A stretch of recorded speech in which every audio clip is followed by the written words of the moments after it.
UK రావాలనుకుంటే first అందరికీ వచ్చే డౌట్ ఏ కోర్స్ చూస్ చేసుకోవాలి.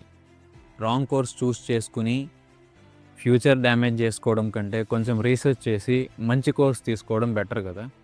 సో యూకేలో ఏ కోర్స్ చేయాలి అన్నది దేని మీద డిపెండ్ అయి ఉంటుందంటే, UK governments shortage occupation list.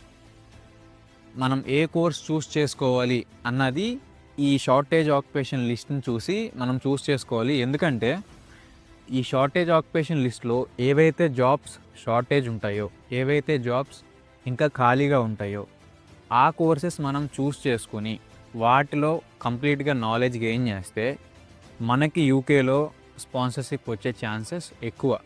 అంటే కన్ఫామ్గా 100కి 200% జాబ్స్ వచ్చేస్తాయని నేను చెప్పట్లేదు. కాకపోతే ఈ షార్టేజ్ లిస్ట్లో ఉన్న కోర్సెస్ చూస్ చేసుకుని చదివితే జాబ్స్ వచ్చే ఛాన్సెస్ కొంచెం ఎక్కువ ఉన్నాయి. మేబీ 80% ఖచ్చితంగా స్పాన్సర్షిప్ వస్తుంది.